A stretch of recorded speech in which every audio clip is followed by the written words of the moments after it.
music. It's to remind you that there are tiny perforations in every Tetley tea bag. 2,000 perforations let the flavor flood out, leaving any bitterness behind. Tetley tea. Better, not bitter.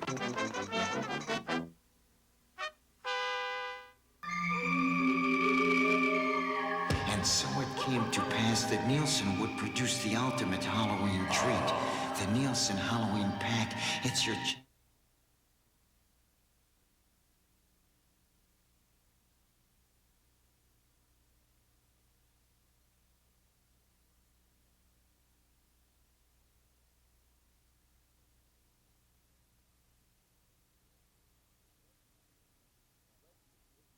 Webster is next on BCTV.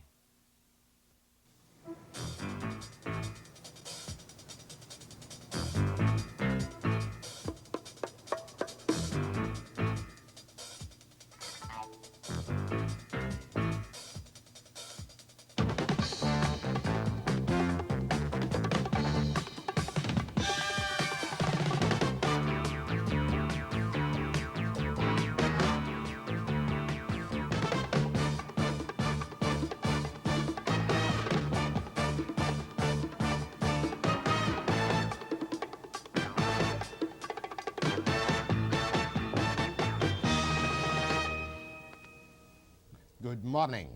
Pierre Trudeau will shortly introduce his version of patriation of the Constitution. Don't even like talking about it, but you've got to. And in town yesterday was Roy Romanow, co-chairman of the First Ministers' Conference. That's the one before the big bash with Trudeau and them all on the old railway station. Romanow is very outspoken, very blunt, and shows a remarkable attitude for a social democrat on some pieces of discrimination. Little sample. It'll be first up, but a little sample of what I ask him. Is there one single issue which can, in fact, in the short range, split this country? Yes, I think there, in fact, not only is one, but I would say about 2 or 3 major issues. One is the language issue, French, English language, and what to do with them, and how to handle it in terms of entrenchment or non-entrenchment. A second is the proposal by the federal government on entrenching something called powers over the economy, which the provinces argue would emasculate their traditional economic rights.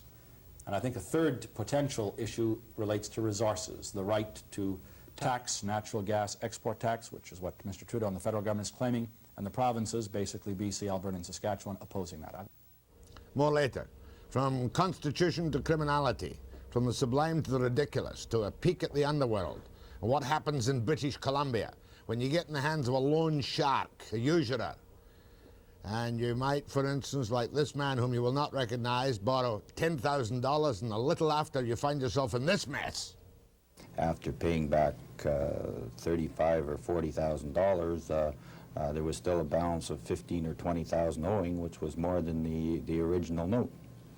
Borrows 10, pays back 35, finds he still owns more than was in the original 10,000 note. It could happen to you. It certainly could happen in British Columbia. And then we're going to have a little postscript on our penny pension. Remember the lovely widow woman yesterday with the needlepoint? Mrs. Florence Smith? And she was overpaid $0.01 a month. $0.01 a month for 8 years. Well, Health and Welfare have looked into it for us, and they've given us a little postscript to the story, and they shouldn't feel too badly. But I'll tell you about it as well. But first, after the break, Roy Romanow.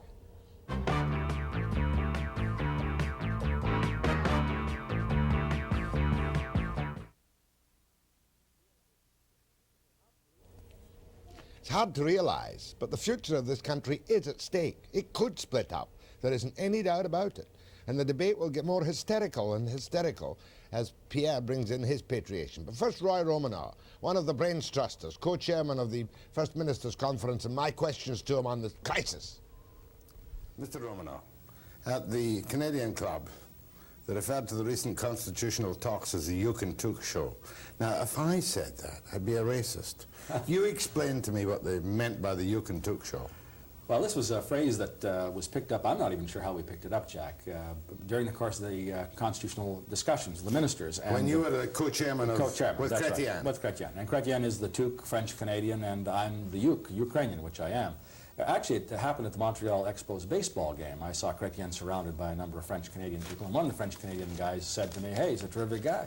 He's the Tuk de Shawinigan. And I said, what the heck's the Tuk de Shawinigan? He says, the kid. I called him the Tuk, thinking it was the kid, for 3 weeks. It was at the end of the third week that he said, you're wrong. A Tuk is a Tuk, not a kid. But it stuck. Does a Tuk equal a Yuk? Well, sometimes I thought the Tuk out-equaled the Yuk. Now, you see, if I said that, I'd be a racist. You can say that as a Yuk about the Tuk. You don't have that tough a human rights commission here, do you, in British Columbia, that would, because... Oh, no, we don't have one at all. Now, deadly serious. Yeah.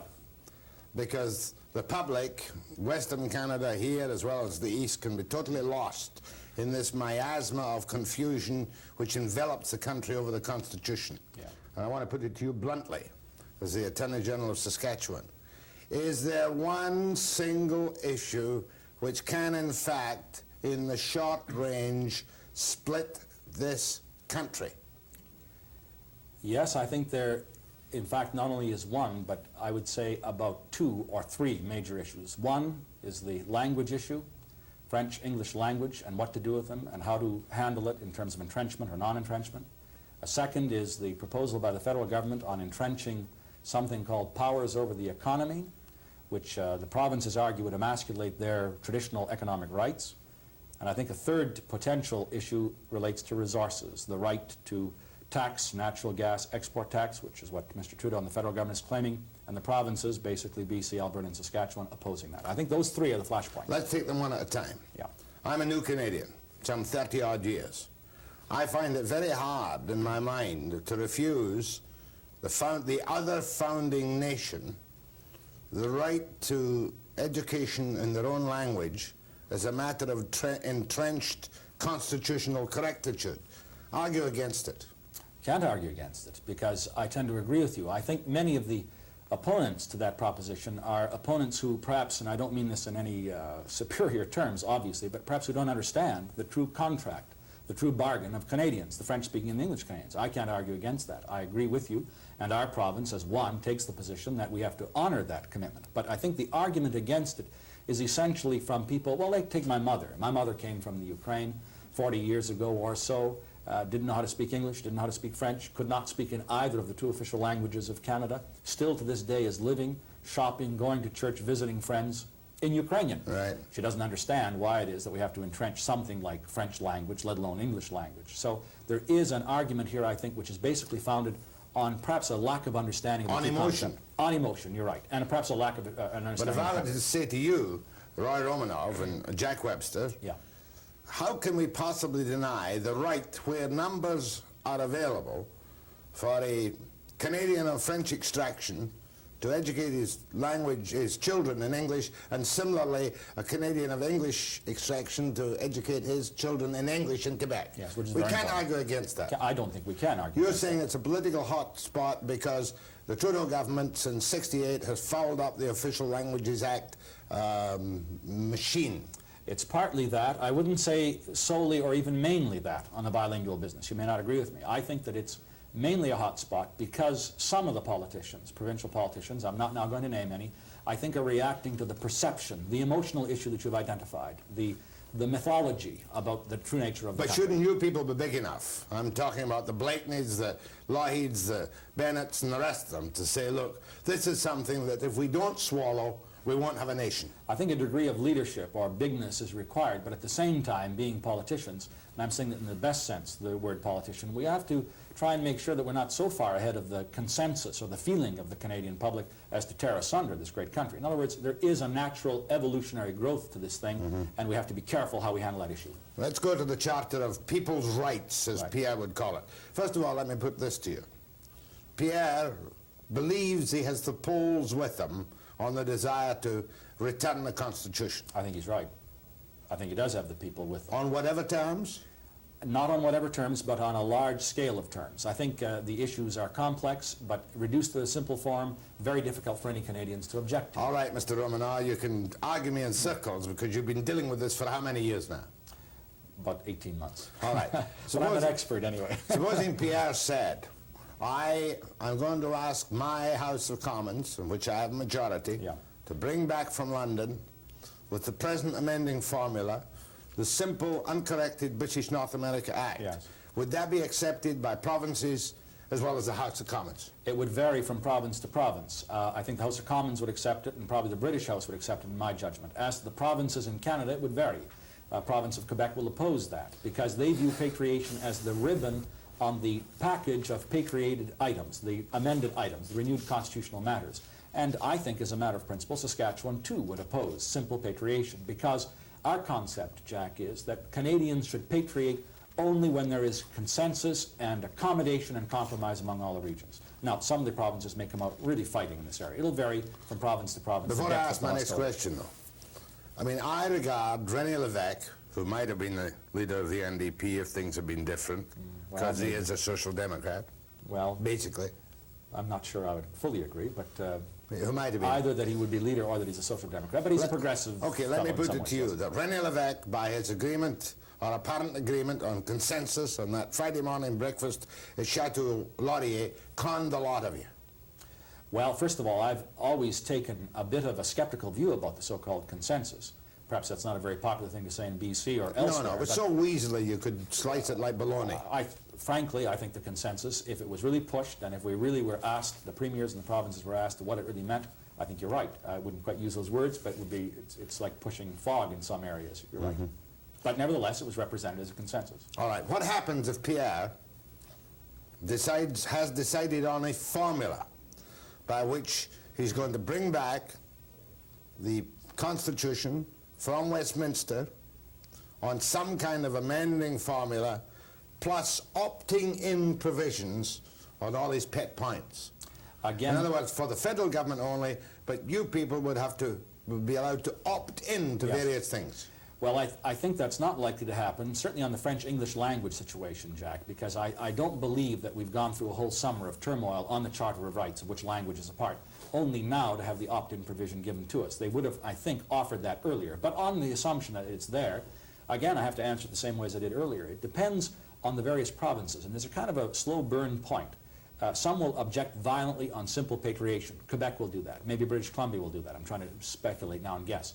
Some won't do that. But as you keep on piling on the various packages, then the slow burn point or the kickoff point is crossed, and you have other provinces joining. On your opt-in provision, it's still more tolerable than an imposed Charter of Rights or an imposed formula. More with Roy Romanow, co-chairman of the Constitutional Ministers' Conference and Attorney General of that potash country, Saskatchewan, with some oil resources too, and delicate about a possible tax, especially on the provinces, after the break.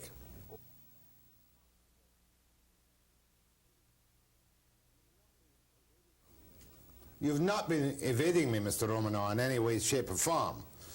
Well, what you tell me is that no matter what Pierre Trudeau does in patriating the Constitution, he will not find, even on the simplest basis, any unanimity among the provinces, even and excluding Quebec. He's not likely to find. I'm not going to be absolutely definitive about that in terms of all of the provinces, but I think he's not likely to find. I'll use the word likely. I think it depends, frankly, Jack, on how one thinks the country is kept together. And I say again that no one person or one government, I'm not now talking in political terms or personal terms, has a vision of the national interest. The national interest in Canadian terms is a conglomeration of parliamentary interests and regional interests, and we have to devise a formula where both have inputs, and any unilateral action is likely to incur the wrath of somebody or other. Why are you so afraid of what seems an eminently commonsensible thing, which Trudeau harangues us about with some effect, that we must have free interprovincial movement of people? To me, it's abominable that Quebec has restrictions, Ontario has restrictions, Newfoundland has restrictions on job opportunities. Surely he's dead right that that should be, that a Canadian in one land is free to move and do what he wishes on a nationwide basis. Well, I think the issue really is whether or not we want a perfect economic union, which is what I think he's striving at, or whether we want an economic union in a federal state. And that's what I'm striving for. And I think in a federal state, you're not going to have a perfect economic union. We are going to have, Jack, as Canadians, inconsistencies For example, in Saskatchewan, we have an absentee farm ownership law. That's what I forgot. That's a barrier. The question is, does that threaten you or threaten the fabric of Canadianism? I don't think it does. The federal government itself discriminates. I remind your listeners and yourself, for example, DREE, the Department of Regional Economic Expansion, is a discriminatory economic program designed to aid some aspects of Canadians and not others. Some would say it's Piola for regions to encourage liberal voting or Tory voting. Well, that's another debate, but the point is that it is a discriminatory point of view. And you're saying I'm saying that's legitimate in a federal system. You're saying Saskatchewan have the right to say that there shall be no absentee landlords of Saskatchewan farmland. Well, the key in all of this, in economic powers or whatever, the key to the whole constitutional debate, in my judgment, is the balance. The balance between provincial interests or regional interests on the one hand, and the balance of the national interests. And if there is a law or a set of laws which cross that balance, then I think we have to take appropriate remedies. I don't think we've reached that point yet, and Saskatchewan should have the right. I don't think it affects. We welcome you, Jack, to come out to Saskatchewan and own farmland. And live there. And live there. But I must live there. Well, because you contribute to the community. We have a major social and economic problem with people owning land but not living there and thereby not contributing to the social fabric of the province. Who are they? Other Canadians or Americans? It's a combination of other Canadians and non-Canadian people. I don't think it much matters, this may sound offensive, whether the person's a rich lawyer from Toronto or a rich financier from Germany. The fact is that we're trying to build a Saskatchewan Canadian community, and those are not dissimilar objectives. PEI has the same kind of thing, doesn't PEI it? has it as well, yes. Now, tell me there's about... a danger there. I have to candidly admit there's a danger. Yeah. And I want to make it absolutely clear that Saskatchewan, of all the provinces, being democratic socialists, believe in a strong central government with a free flow of an economic union. But we recognize at the same time there is the other objective, which may be contradictory, that we're a federal state. And the question is, do the sum of all of these difficulties, do they represent such a great threat to the Union that require a constitutional change? But I don't think so. What we, the common people of Canada, don't want is 10 balkanized states with 10 provincial potentates. I don't either. Very much oppose that. And I do not agree with the view of Canada that says that it's 10 provinces and whatever the 10 provinces agree to, that's Canada. That is wrong. There is a national interest and there's a need for a tremendous... Very briefly, Senate reform. Do you go along with federated, what do they call it? What does Bennett call it? House of the Federation, House of the Council, or Council of the Province. Council. Do you go along with that? Well, I mean, we all agree the Senate is, by and large, useless and a place for old men who've served their party. Well, yes and no. No in the sense that I do not believe in an appointed mechanism for a democratic government or province, country. But I say yes if it is an attempt to get regional input into the center. And that's what it is. If the provinces can appoint the senators, then it's a form of getting regional alienation heard at the center, and then it might have a yes side. Question, on the preamble, did it say, and did you, premiers, did the first ministers come to the consensus that Canada was a free association of provinces? No, we didn't come to consensus, but the draft preamble said that. That was bad. Well, except it intended to imply that we are Canadians by free choice and consent. We're not Canadians by virtue of some external threat or some externally imposed imperative. We are freely Canadians, and I think that is a Would your concept. reformed Senate have a power of veto over federal legislation? Some. As proposed, in some areas. As proposed, it would have veto over the federal power of declaration of certain matters. It would have veto over spending power in a few of those, and for a few limited areas. Mr. Romanow, you are a distinguished member of the legal profession, which I admire so much. I hope that's true, but I'm not so sure that it is. Thank you. Tongue slightly in cheek. When it comes to people's rights in the Constitution, I am very much in favor of life, liberty, the pursuit of happiness, etc., etc.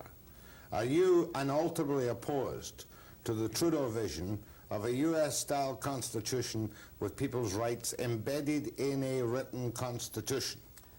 You put the word in unalterably, and I cannot answer yes to that. I'm ready to listen to arguments for an entrenched Charter of Rights, but at this point, I am opposed to it. Our government is opposed to it, because the Canadian way is a British parliamentary way, which says, in effect, that the protection of rights and the advancement of rights, as hodgepodge What are we talking about there? We're talking about the freedom of speech, freedom of information. Conscience, freedom of religion, those kind of fundamental freedoms. I say no better society anywhere in the world has done a job of protecting those than the British people. But Russia has a Bill of Rights and freedom of speech. Well, that's the point. A mere entrenchment of a Charter of Rights does not guarantee it. It depends on us, the people, the press, the determination of us to keep it together. Might I say what press? Not talking about Thompson or Southam or any of these people, no, or FP publications, but I suppose technically we have a free and unfettered press in this country. I think we do, although it's getting less and less in numbers, and I think that weakens its freedom to a certain extent, but we still have a free and unfettered press, yes. Pretend you're a witness in the dock. Is it not a fact, witness, that despite all the foo-for-all and all the constitutional conferences, that we as Canadians will continue to muddle along, come to no firm decisions, and 10, 15 years down the road we might come to a partial solution, and that there will be no crisis facing this country on the Constitution? Yes, and I don't think that's such a bad thing for the country. Yes. Funny, isn't it? We'll muddle through. And yet there am I sitting in a hotel room with one of the key constitutional guys setting his face against Trudeau, particularly on this business of discriminatory holding of land. And it's very difficult for a social democrat, or a democratic socialist, such as Roy Romanow is, NDP government, to argue in favour of discrimination of land ownership. Mind you, he can take one step further back and say, as some of our NDPers do in moments of stress, the land belongs to the people. It doesn't belong to the man whose name is in the title. That's not what he says, of course. What he says is that we find it necessary in creating our community in Canada to prevent the ownership of our valuable farmland falling into non-Saskatchewan and non-Canadian hands, because it then becomes unproductive and doesn't revolve to the good of the community. Enough Constitution this morning. It's a tough thing to cover, and it's a tough thing to interview on. So I've got nothing light for you next up, but I have a little nightmare story, which a man in British Columbia, no names, no patrol, take it from me, the story is true and can happen to you after the break.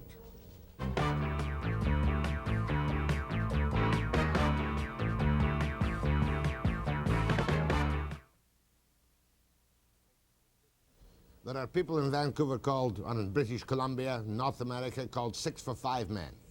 You borrow 5,000 this Friday, you give back 6,000 next Friday, or else. The names are not being used in this segment to protect the innocent and the victims. And also because there's a certain amount of fear, physical force, in these dreadful conditions. This man borrowed $10,000. Wait till you hear what happened to him. You won't recognize him, nor should you. There's nothing more terrifying than being in the hands of a loan shark. In my years as a reporter in Vancouver, I've encountered a number of people who have been absolutely at their wits' end. Now, what's a loan shark? He's not a guy who has an office downtown who advertises money for a loan at such and such a rate. He's what they used to call in the business a 6 for 5 man. You give him $5 or $500 or $5,000 this week, and next week he wants $6 or $600 or $6,000. So they call them 6 for 5 men. Now, I've prevailed upon a businessman in British Columbia who was put through to an extent that I'm not going to tell you in this program, but he was put through, as we say, to an incredible extent. So much so that in final desperation, he did what he might have done a little earlier and call in the police. And the police went to work on his behalf, and the matter, while it didn't end happily, ended satisfactorily. Now, for reasons quite obvious to you and to me, I'm not going to identify the city in British Columbia in which this happened, or the precise details, or who did it, or even how much time in jail the extortioners got. But got it, they did. And to the back of the head that you might see, or the blank face you might see, I want to ask a simple question. How much money did you borrow? $10,000. For how long did you think you were borrowing it? 30 days. Now, I presume that you borrowed it from Messrs. X and Company, loan sharks, because you were in some kind of trouble. Yes, because I couldn't borrow it anywhere else. But I didn't know they were loan sharks at that point in time. You thought it was a straight-up deal? That's right.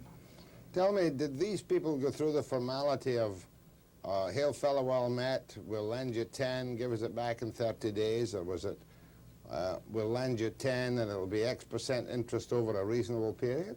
No, I borrowed the 10,000 for 30 days, and I was to pay back 12,000 at the end of the 30 days. So that was 2,000 interest in 1 month, which would have been 24,000 interest in 1 year, which is an exorbitant, based on the 10,000 per year, a very high, much more than 100% interest rate. Right. So were you confident that you'd be in such a position as to pay back the 10 in the 30 days? Yes, or I wouldn't have borrowed it in the first place. So, don't tell me what went wrong, but something went wrong. That's right.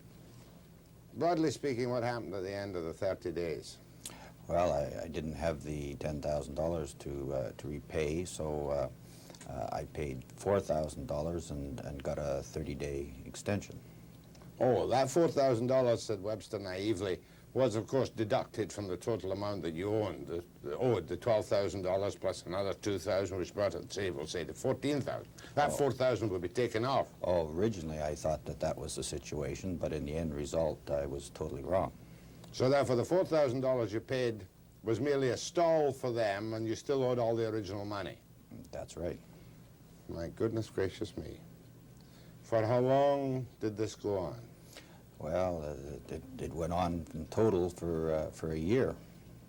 And did you make payments more than the $4,000 you'd managed to scrape up? Oh, absolutely. I made payments originally every month, and then it got to be every week after that. How much would you, I mean, you'd have to, I mean, you were still in financial difficulty, I presume, at the time. Well, even at the end, when I was getting out of my financial difficulty, I could never get the loan repaid.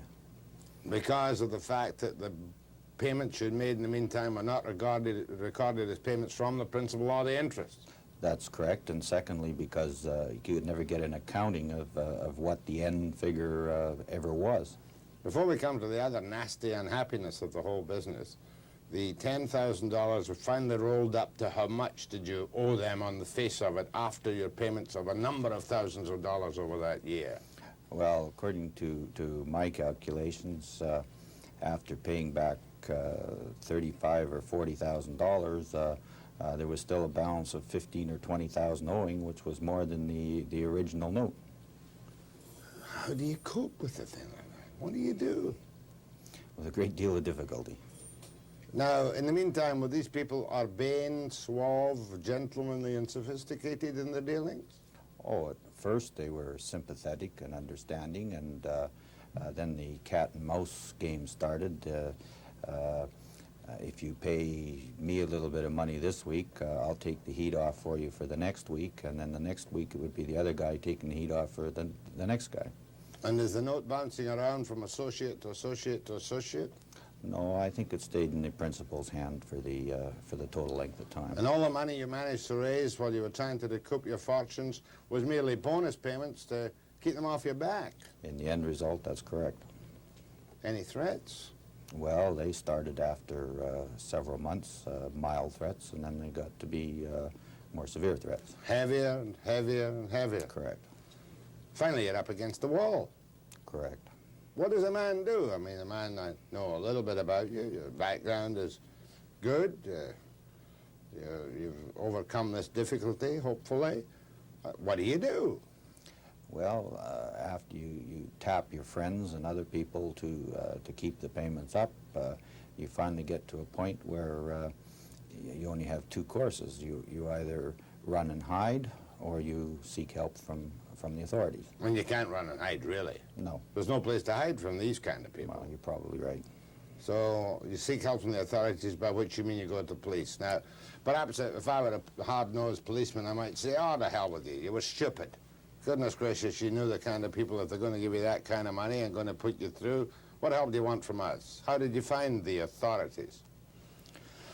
Well, I had a friend that I knew had some connections with the police force, and I had him go to them first on my behalf and ask advice, and the meeting was set up, and I sought their help. Effectively?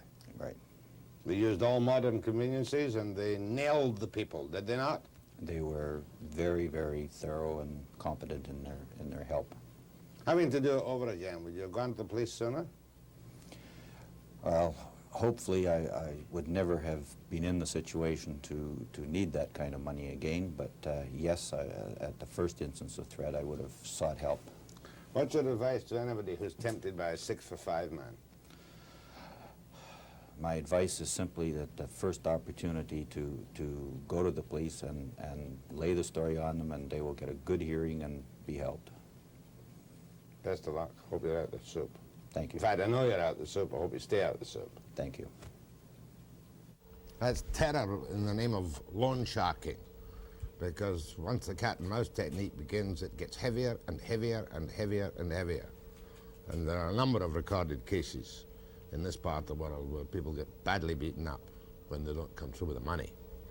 I don't know what you do, but I'm grateful to that chap for just telling you some kind of skimpy version of what happened to him. However, we'll leave the rest unsaid.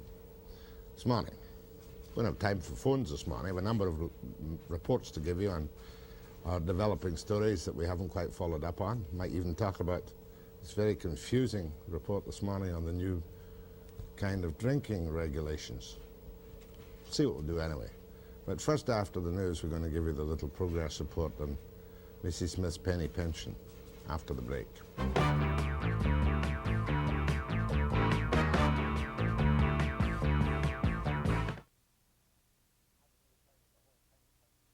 Don't have to tell you the whole penny pension story again, but for those who weren't watching on the rebroadcast last night or yesterday morning, Florence Smith is 73. Cut a long story short, on her Canada pension plan, she was overpaid $0.01 a month between 1972 and 1980. So the computers went into action, rolled out the information, and deducted $1.10 for the 8 years overpayment from Mrs. Florence Smith's pension check. Well, one of my good friends in health and welfare, a little bit shirty with me this morning because I had put the story on the air. I knew the story was right. And one minor correction, I said yesterday it was an 86-cent overpayment and 14-cent interest. I wasn't quite right in that. It was $1.10 overpayment because it was $0.01 a month between 1972 overpaid until 1978, I think. And then there was an inflation factor of 12 cents in 78 and an inflation factor of 2 cents in the last year. So the full amount that Mrs. Smith was overpaid was $1.10, and they took it off her. Anyway, my friend says, look, comes up in the computer. The whole panoply goes into action, and perhaps there's only one, but there might be 500,000 of them. Even at that, I don't think you can chase people for $0.01 a month. However, the matter has been put on the table of a deputy minister in Ottawa. And these procedures, which cause people like me and Mrs. Smith, God bless her, to chide the civil servants, will be reviewed. Now, if you're overpaid $100 a month, they'll nail you. But I think they could probably have a little teensy system that if you're overpaid anything less than $5, that they could, with grace and favor, wipe it off. Especially when you think of the money they spent in other areas, you know? Goodness gracious me, they can give $4 million to the damned art gallery reconstruction of the old courthouse. You know, Francis Fox. Because I was on holiday, he comes out here and says $4 million. They're going to wreck that place, you know. And they take $1.10 back from an old widow woman, a 73-year-old widow woman, and $4 million to the long-haired culture bundists in the Vancouver art gallery. I'd take the art gallery to court and give them life imprisonment in their own old gallery on Georgia Street, which is where they belong anyway. Now, nice to have a fairly easy morning. You'll remember last year I had a very anguished Dutch woman on, Mrs. Goodcoop Amarongen. And she had come to me for help about her son. Sad, sad story. We've got a picture of the boy somewhere which I'd like you to see. His name was Andre Van Amarongen. And that's him when he first got into trouble with the law. This is a youngster, really a tragic case. He's a Dutch citizen. And the time he was 13, he had been raised to, just before 14, he was raised to adult court, you know. And then he was in and out of prison. You know, he was in prison as a juvenile more than he was out of prison. And the boy was emotionally disturbed. Anyway, while he was serving a sentence in 1976 in Matsqui, another place that was in a bad state then, I don't know how it is now, an inmate was killed. And Andrew Van Amerongen and 2 other inmates were charged and convicted and got life imprisonment. Amerongen got life. I went through the transcript, spoke to the lawyers, and felt that it was a very thin case for conviction, one, in his case. Secondly, I felt that, one, it was a very thin case for conviction. Secondly, he was out of it emotionally. You know, the guy is a psychiatric case, no doubt about it. And thirdly, he's a Dutch citizen, a Dutch citizen. And you may recall the tragic story his mother told me. I had actually met her cousin or her uncle in Holland when we were on our honeymoon in 1939. The name stuck with me and we were able to identify them. She, Mrs. Amerongen, draws a pension because she suffered in one of the death camps. I think it was Dachau. And she gets a pension through the Dutch government from the German government for reparations. And this boy, Andrew Van Amerongen, is entitled to treatment in Holland on the reparations paid by the Germans because he's an emotionally disturbed child of a woman who suffered, I think it's 168 relatives of the Amerongen family tree were wiped out by the Nazis during World War II. So Mrs. Amerongen comes to me and she says, "Can you do anything?" I said, "No, don't think so. Except," I said, "he is a Dutch citizen. Maybe we could get him out in a day pass, whip him back to Holland, legally. I'm not suggesting anybody help anybody to escape. But get him out in a day pass with the knowledge of the parole board, put him on a plane, she would stay in Holland, and he'd get treated by the Dutch government, paid for by the Germans. He'd be off our back, and he might even have a chance." This unfortunate kid who certainly was put through the mill by our cold-blooded juvenile system. He didn't help any himself. I'm not a bleeding heart in these things, but there are some people who deserve help, and this boy probably did. As a result of all this, I got in touch with parole and said, how about getting this boy out before his mandatory 10 years? He's a Dutch citizen. Get him back to Holland. Save us a lot of money. Give the family a chance. Well, here's the reply I got. We got the letter. Roll the ENG. This is to parole. Dear Senator Perot, Mr. Van Amerongen will not be eligible for parole consideration before April 16, 1987. Furthermore, unfortunately, legislation does not allow his case to be reviewed for parole by exception before his eligibility date, as he is serving a life sentence. As you probably know, Canada has concluded treaties with certain countries allowing for the international exchange of offenders. So far, however, we have not reached such an agreement with the Netherlands.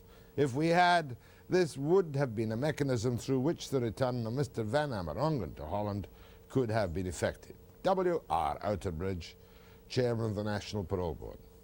Perot sends it on to me. The bureaucrats win again. You know, of course there can be exception by, even though he is serving a life sentence. Of course there can be. The government can do it at once. And it could certainly, I mean, I accept what Outerbridge says as a matter of legalistic record and some amount of jargon. But sorry, Mrs. Amerongen, not much more we can do. Although I believe a Dutch television station is interested in the report. And I think it'll whip up a little storm in Holland, who knows. Then, external affairs to external affairs. Somebody might accept their common sense and allow the boy to be deported to Holland. Okay, how am I for time? I'm going to go to the phones this morning. I have a couple of questions I want to put to you.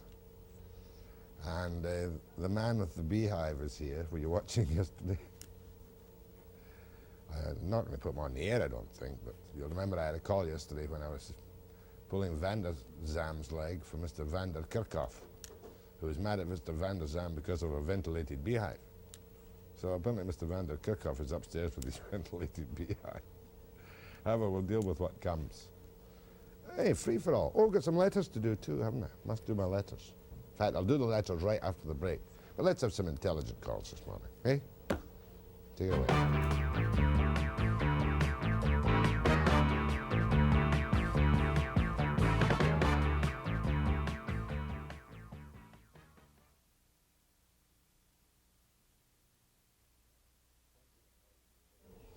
One thing that annoys me more than another is when I'm downtown in the afternoon and some smart aleck says, "What are you doing still working? I thought you were off the air at 10:30 in the morning." There's a lot of work to do in this program. And I like to throw in the odd letter.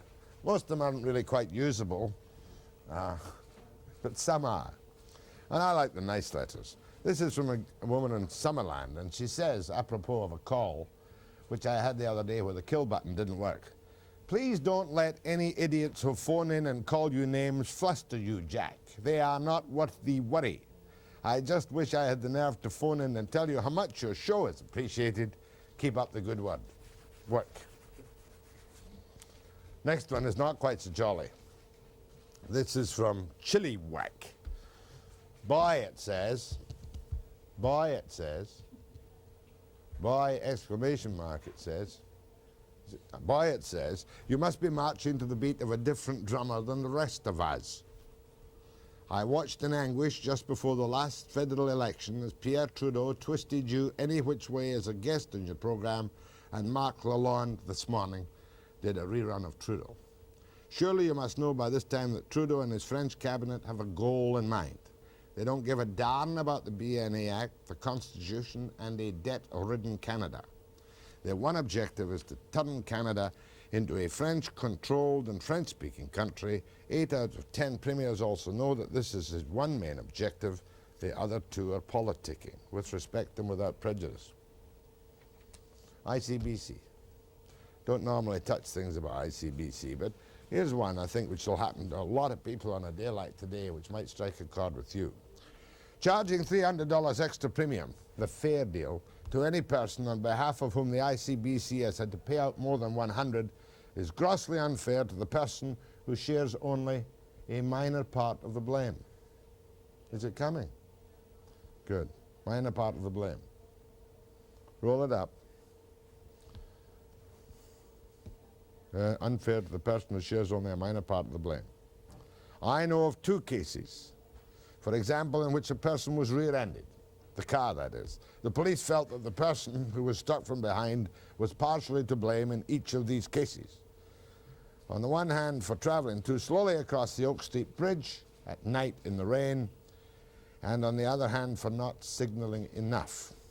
They did, however, only associate minor blame to the people who had been rear-ended. Yours sincerely, Ingalls Armstrong.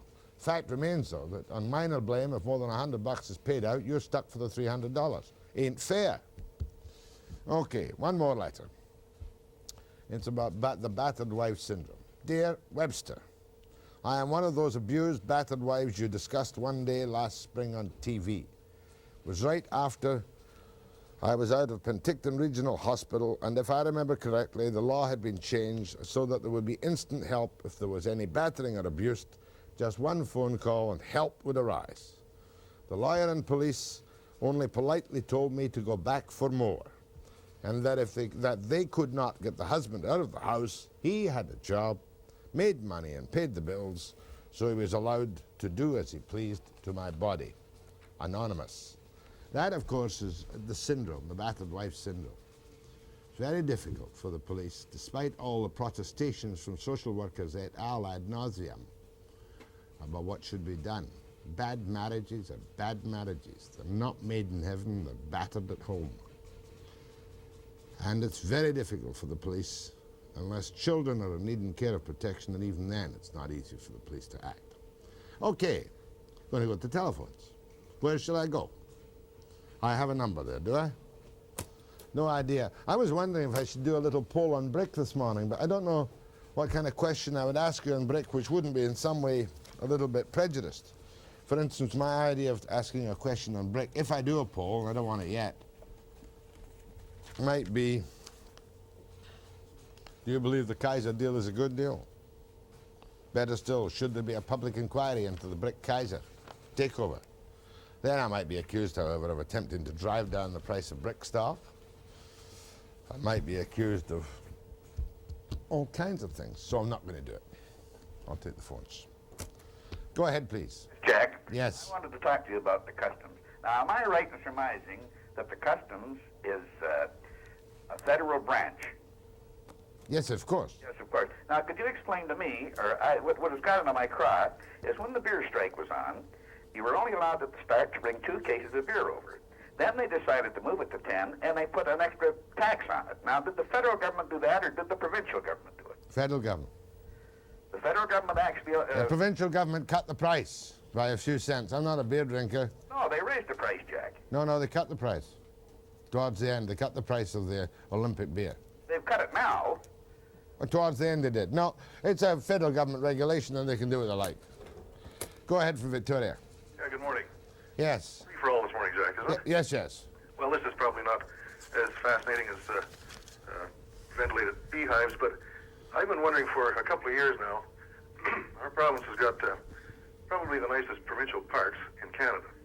Clean, beautiful places to stay. Yes, yes.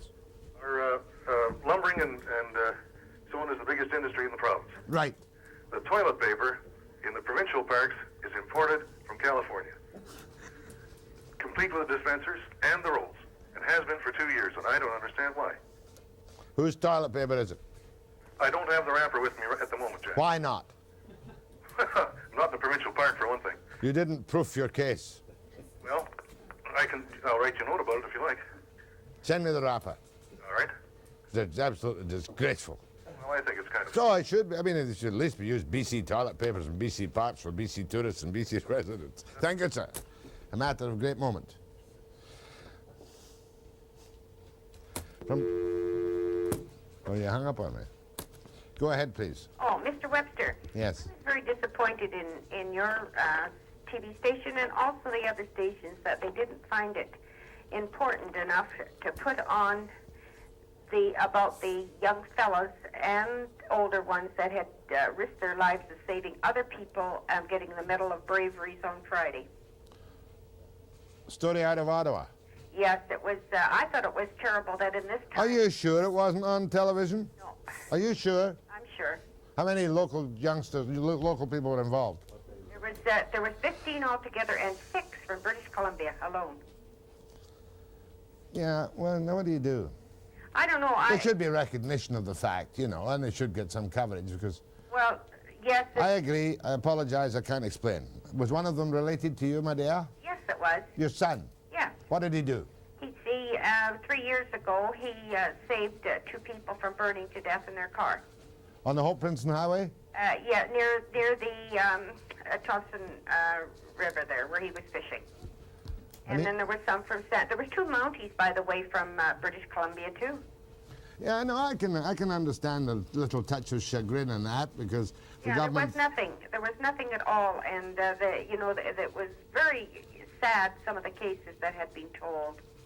Yeah, that should be. I would say basically that's good news, and for a change, we should cover good news instead of our normal diet of misery. Well, that's what the Governor General had said in our times. You know, when you hear so very few of. Where were the presentations made? Ottawa or here? In Ottawa. What was the medal? Medal of Bravery. What's your son's name? Now you won't want to give me it, will you? Well. Look like you're. No, I wouldn't want to give it. No, right. Here, but and if I had phoned him up and said, you want to come on there and tell me about your rescue, he wouldn't have done it. No. But you want the recognition of it. And I agree with you, and I apologize on behalf of the media. I'd like to have had pictures of them all receiving their Medal of Bravery and the Governor General, talking to them. You might get one picture in the paper. You might get one slide on television. Anyway, my apologies on behalf of the media. I guess it's not newsworthy enough. It's too good to be news. That's right. Too nice to be news. Yes. Okay, Mr. Thanks, my dear, and congratulations to your son. Okay, bye-bye. Bye. Quite nice. Where am I going? I can't see anything, Freddie. You're blocking the whole bleeding place. Go ahead, please. Jack? Yeah. 2 little things I'd like to speak to you about. One, the young lad you're speaking about this morning.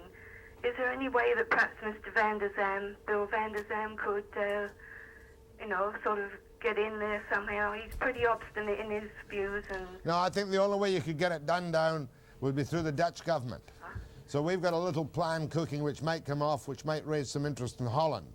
But there is no treaty. You see, we've got the treaty with the United States whereby Canadians serving sentences down there can be brought up here, sometimes with disastrous results. But we don't have a treaty with Holland, but I see no reason why they couldn't exert common sense, pass an order in council and do the decent thing. Yes.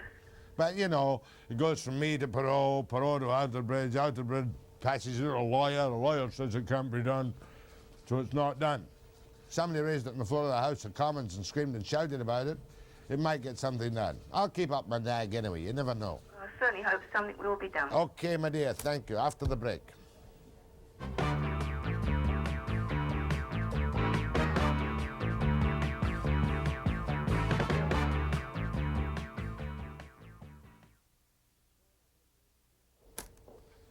The guy with the ventilated beehives here, the guy that phoned up yesterday, remember I cut him off? Quite a good wee story. We'll give you it towards the end of the program. Never know what's going to happen on the vent. Hope he hasn't brought any ventilated bees with him. Just a hive. Go ahead, please. Yes, I thought maybe you'd like to share a little chuckle about another widow lady. After our lovely raise of $35 plus cost of living, we wound up with $4.84 less than I had to begin with. How could they do that to you? How can I do it? How could they do that to you? Oh, well, I don't know. I just think it's really funny because my rent went up, you know, and the cost of living went up and everything. And anyway, when I finally got it all figured out, I was $4.84 less than I had before Monique gave us that raise. And it was a nice raise, you know. Yeah. She's a gem. I still thought it was very, very funny. Good, all. Thanks for the laugh. I hope you're not suffering too much. Okay, my dear. Nanaimo. Okay, Jack? Yeah. Am I talking? This is Fred talking. Fred, hold on. Put down your television set and come back better prepared. Where am I going next, please, Gladys? Go ahead, please. Yes, Jack. Next one. This is a little different from what you're talking about at the moment. It has to do with union and employment. On a dismissal from the place I was working because of the union, is what they put on my severance slip. Employee is denied membership in the union, close shop, union demands employee be terminated. Now, employee be terminated. Pardon? They will not allow me to join the union because of a hassle I got into 10 years ago when I was member of the Elks Club in New Westminster. You mean nothing to do with the union, the hassle 10 years ago? Yes, it had. Well, obviously it's a closed shop operation and they have contractually the right to tell the employer to fire. Right. And the employer does it or he loses all his people. He gets a picket line. Well, is there any reason that I can come back at them for this? Well, there is a famous case in BC labor law, which name escapes me right now, where a guy fought and beat the union, but it didn't do him any good. Okay. Have you been to the, I suppose you've been to the Human Rights, who would just give you a pat in the head and say they couldn't help you. Have you been to Human Rights? Yes. What do they tell you? They say that it can be taken through the law, but it would take maybe a year and a half. And cost how much? Well, no cost to me because they're going to try. My lawyer says it's going to. He would sue the union for it. Well, I don't know the facts, but if you're determined, why not have a bash at it? Yes, I know. You should get down. How long have you been out of work? Well, in this particular case, just a matter of a week. But I mean. But there's more to it than you're telling me, because they had a closed shop contract. You got in there, and you knew you weren't going to become a member of the union when you took the job there. To become a member. You knew you weren't going to get in because of this hassle, didn't you? Not necessarily, I didn't. Have a bash at it. Let me know what happens. It's difficult to make a judgment from this distance. From Bellevue, Washington. Go ahead, please. Yes. Yes. Mr. Webster, and I must call you Mr. Webster. Why? Because I respect you. That's good. Call me Mr. Webster. I will call you Mr. Webster, and I have watched you so many times, and I wish the dear sweet Mother of Jesus that we had somebody in this country and we're all the North Americans. Are you an American? What? Are you an American? Absolutely. But I have cable, and I suddenly discover that I am getting more intelligence, and I mean that sincerely. Yeah, this is an adult show. It's not. I know it's an adult show, and you bring out the facts, you've got the barbs, you ask the questions, and God love you, sir. And I say, sir... Tell me, do you vote Republican or Democrat? That's as personal as a handkerchief. Oh, come off it. How do you vote? Don't be so stuffy. Well, I voted last year. Do you vote for the elephant or the donkey? Well, I'm going to vote for the donkey this year. You're going to vote for the donkey. I'm going to vote for the donkey, the actor. But, Oh, you mean Reagan? yes. He's the elephant. Well, who knows? Imagine 69 years of age, bedtime for Bonzo. You're not 69. No, I'm talking about Reagan. Oh, Bedtime for Bonzo, leader of the most powerful nation state in the world. God help us all. oh, you said it, and I agree. Thank you, sir. Best of American luck to you, old chap. Hey, Yes, yes. Have you had a drink this morning? I turned my TV on, I'm on cable, and you're coming in loud and clear, and Sometimes more loud than clear. Nice to talk to you, Mr. Whoever you are, from Bellevue, Washington. well, how about just call me Mr. Ram? Those are my initials. Ram. A.M. Okay, Mr. Ram. God bless you, Ram. You're a bit of a ham, Ram. Yes, yes. Itchy nose. Somebody's talking about me. Good morning. Which camera? One. Am I on the wrong camera? Ah, there we are. Now, gives me a wee move, you know. Morning, Mr. Webster. Yes, madam. I just want to phone in about a comment about the woman that phoned in about the bravery medals. Yes, yes. Well, we arrived from Toronto on Saturday night, and we were in Toronto for 1 week, and the Toronto Star had a very nice write-up about the bravery of the 6 boys from BC. Good. Did the Vancouver Sun not carry it? No, well, we weren't here. We were in Toronto. Okay, she knows. Toronto Sun, Saturday night. She gets a copy, she'll get a story, right? Yes. Thank you, ma'am. Very good of you. Go ahead, please. Good morning, Jack. Morning. I want us to discuss the transit and the GVRD, but first of all, let me enlighten you as to that individual, the man that called first call on the beer. Yeah, I don't understand that. I don't like people who drink anyway. Well, the provincial government, in conjunction with the federal government, charged 1 cent an ounce bringing it across the border. 1 cent an ounce? That was the provincial government's, that was their part of the beer. Well, the strike's over. The strike's over, right? Yeah, who cares? Let's get back to the GVRD.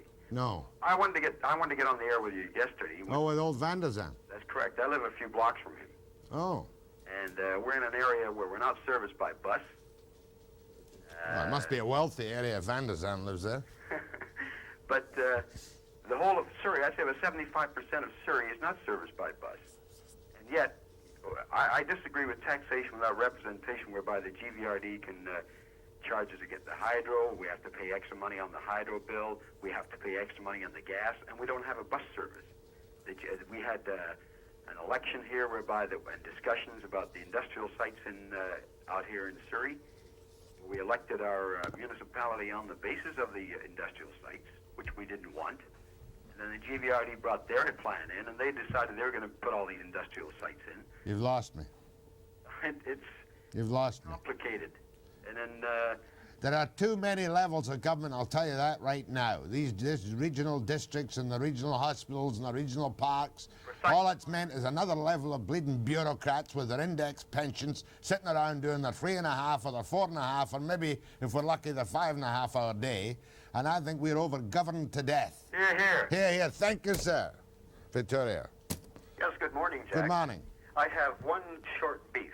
One short beef. That is going to one of BC's major department stores, food stores. Yes, yes. Stores, and finding their name, their brand name, the BC food store, and in the packages, stuff made in the United States. And I'm wondering why this big food floor doesn't package stuff made in Canada. Because it's cheaper, probably.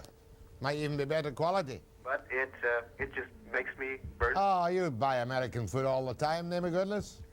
Oh, this is stuff like soap flakes and all that sort of thing. Well, yeah, if you're talking about Woodward's, Yes, sir. they have good buys in them, and they got to go for the price. Wood was, I see, one of the... Burns me up just a little bit to Oh, I know what you mean. You're a nationalist, so am I, but product of the my U.S. wife is not enough of a nationalist to buy Canadian stuff because it's more expensive. Beef for today. Much obliged. After the break, you're going to see the ventilated beehive.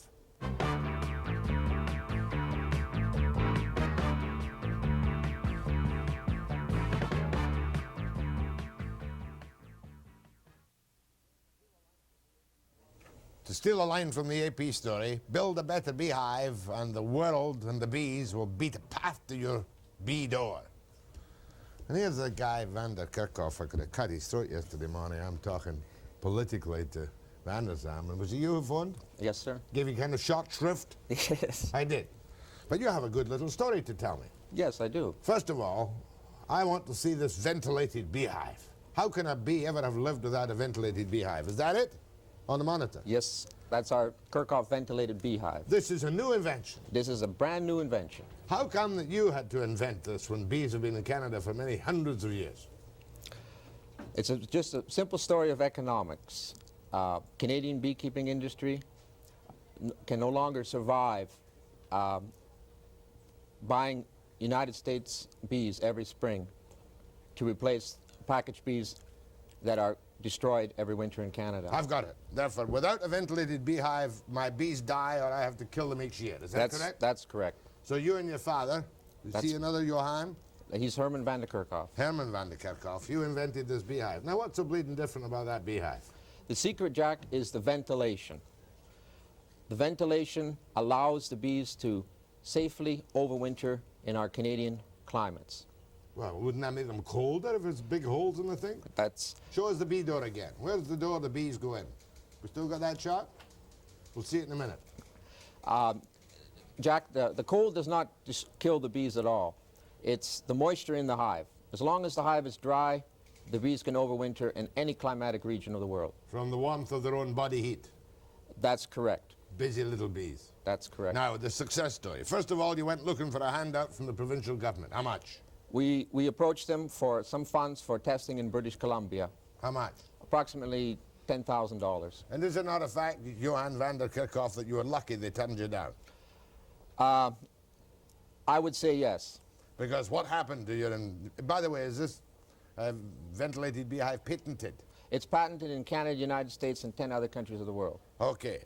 Now, what happened thereafter, after you refused the $10,000 of grant money? We were quickly notified by American manufacturers who wanted the exclusive sales and manufacturing for both Canada and the United States. And have you given it to the Americans? Yes, we have. Where is the Van De Kerkhof ventilated beehive now being manufactured? In Central Point, Oregon, Western Pine Products. How much does it cost me to buy a ventilated beehive here? Canadian dollars, $60. In the States, 50? Correct. How many people are... Is this a new industry? This is a well-established industry throughout the world. I'm talking about your ventilated beehive. Yes, it'll be on the market in October. How many people are working at it? Approximately 15 people. Western Pine? That's correct. Is that in Portland? That's in Central Point, Oregon. You could have made them here, couldn't you? We certainly tried. Mind you know, right? I mean, Dutchmen don't ask for handouts, do they? No. You were looking for a $10,000 handout. That's right. And you wanted... It's just as well you got turned down, because now you've got a good-going business creating jobs for Americans the other side of the border. That's unfortunate for the Canadian industry, but that is true story. Well, and just give me one more glance at that beehive, please, when you have a moment, if it's possible.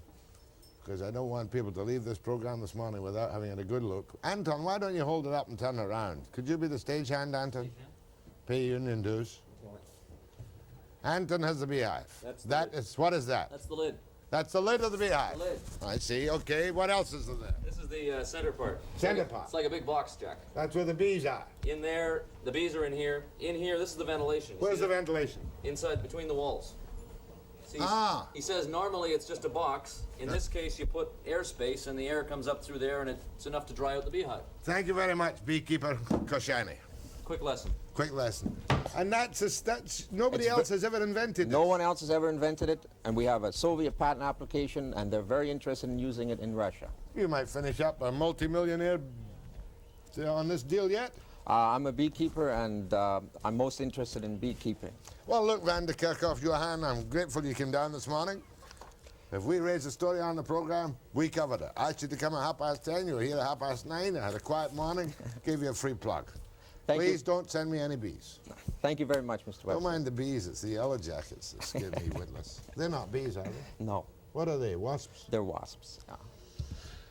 My thanks to Van De Kerkhof. 50 new jobs in Oregon. Van der Zam missed a chance to make his name. That's correct. As the man who backed That's correct. the Van De Kerkhof ventilated beehive. After the break.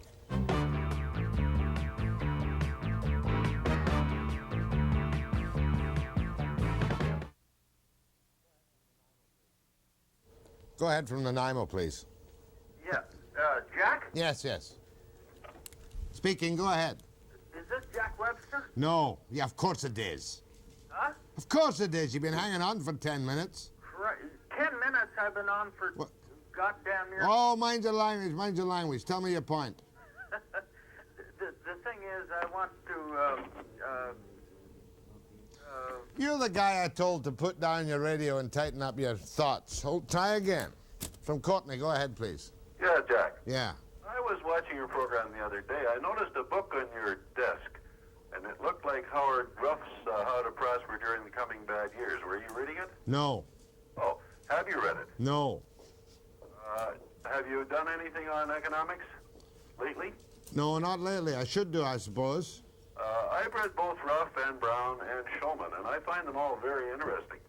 Brown was the guy with the big $1 million house in West Van. Shulman's the coroner in Toronto. Who's Ruff?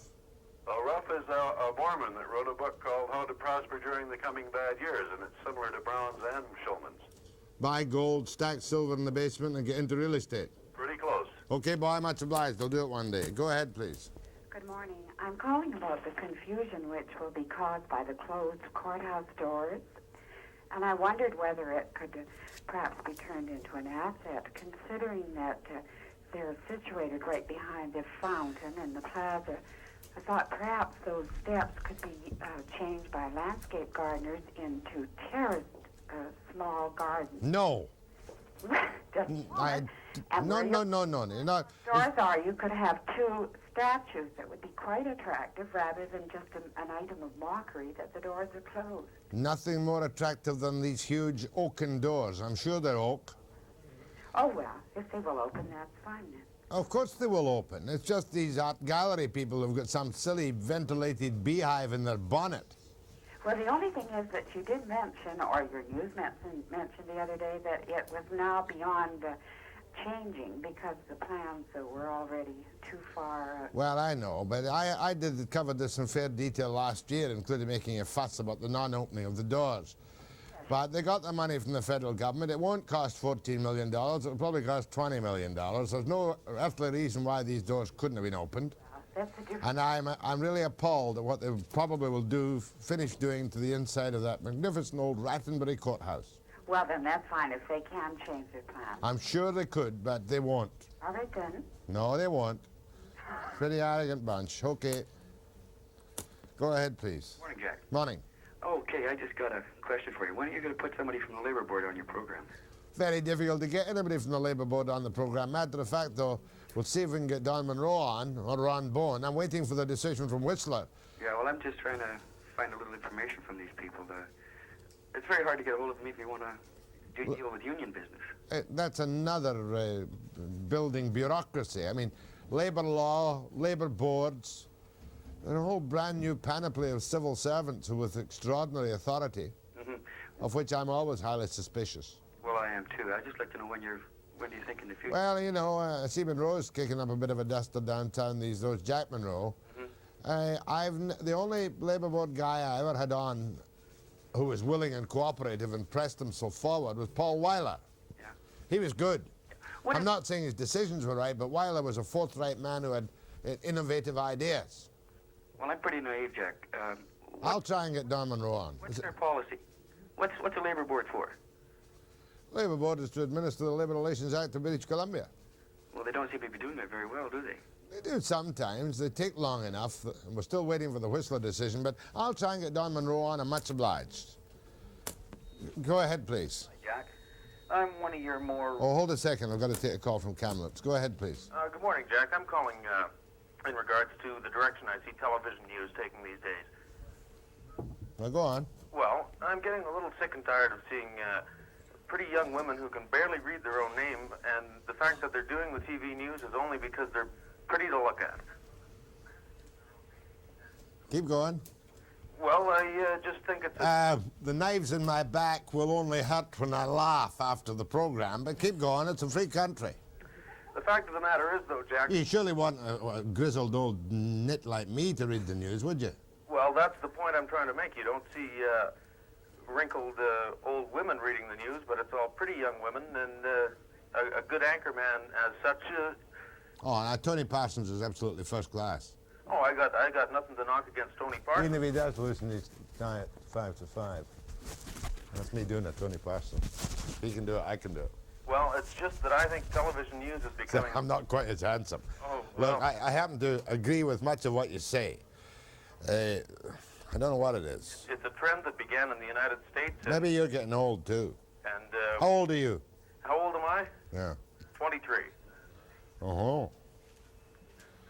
But I just think that it's television news has become show business, and it's just a big glamour thing, and it's more how it, if it's a polished package, is more important than the content. You should write a thesis on that. I might just do that. One of the great difficulties of television news, and nobody realizes it better than I do, is that one, you've got to be slick, you've got to be short, and you've got to tell the end of the world in 35 seconds plus a wrap-up round it, or maybe a minute and a half, or 2 minutes, or 2.5 minutes. And I know how difficult it is for me in a complex story to tell a story sometimes in an hour and a half. But the point is, too, that supposing you did reporting in depth on television in your nighttime news, you wouldn't get the audience. You've got to have a mix and match and meld, and certainly there's nothing wrong with attractive, literate young women reading the news. Well, I myself tend to miss the kind of old-timer, but there never have been old-timers, except for Norman DePaul. Well, that's the thing. You don't see... I mean, these kids out of Ottawa, they make me upchuck. Oh, well, there's a lot of hotshot young people in the business. There's no doubt about that. Well, they're not reporters like they used to be. Well, that's my age and senility talking. Don't forget that. Well, I have a selfish axe to grind. I'm the oldest working reporter in the entire North American continent. Thank you, good morning. Write your thesis, and I'll be back after the break. Okay, Jack. Bye-bye.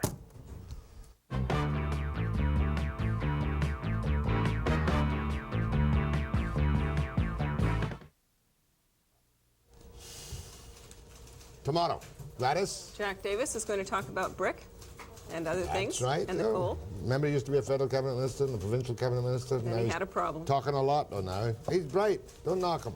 Who else? Story unboxing. That's right. And a social visit for you.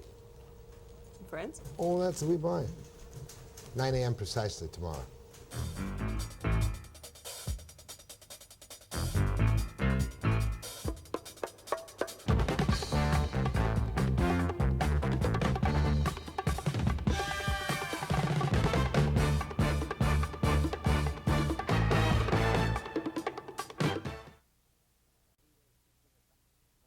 Tonight, 3 ways to split a country with Roy Romanow, Attorney General of Saskatchewan.